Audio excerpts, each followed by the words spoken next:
Steve Newport's Alzheimer's disease has slowed considerably. Some of his symptoms even reversed, thanks to an unlikely treatment prescribed by his wife, Dr. Mary Newport, a physician who runs a neonatology ward at a Tampa, Florida hospital. She became determined to help her husband after he failed the so-called Alzheimer's clock test.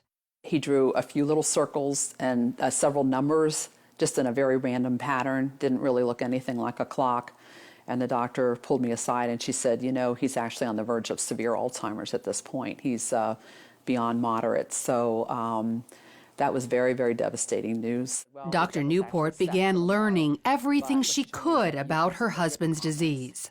It appears to be a type of diabetes of the brain, and it's a process that starts happening at least 10 or 20 years before you start having symptoms. And it's very similar to type 1 or type 2 diabetes in that you develop a problem with insulin.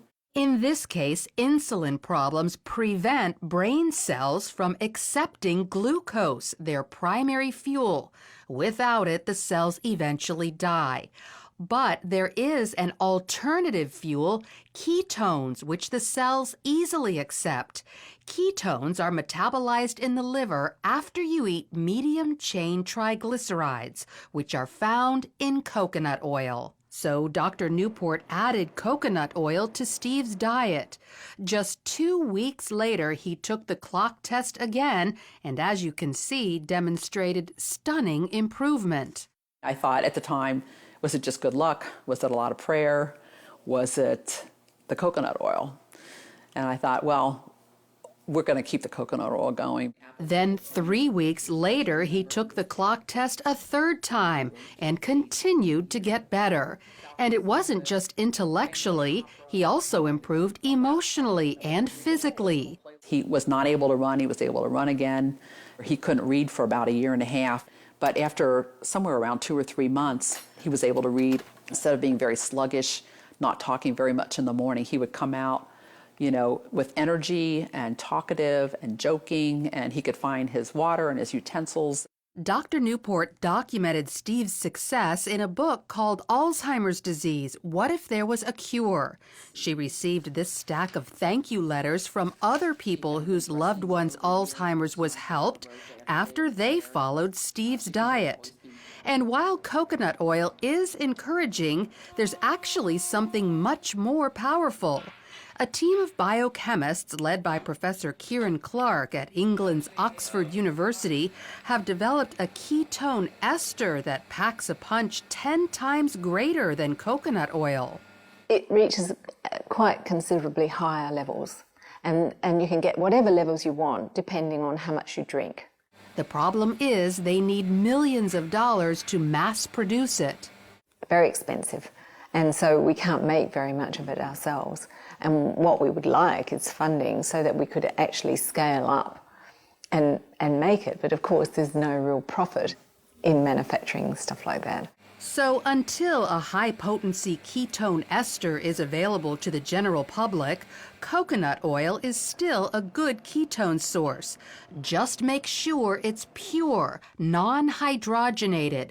Avoid any hydrogenated oil, which is the same thing as dangerous trans fat. Many people avoid coconut oil because they think it's bad for them, but it's actually very healthy.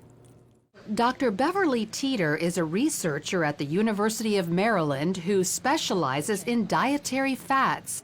She says years ago, coconut oil was criticized for raising cholesterol, but scientists have since learned there are 2 kinds of cholesterol, LDL, the bad kind, and HDL, which is very good for you and is the kind coconut oil raises. So they put out the message that it increased serum cholesterol, but the truth of the matter was it was helping the profile of the serum cholesterol. That never has been corrected in the public press, and I think that's the reason people have misconceptions about it.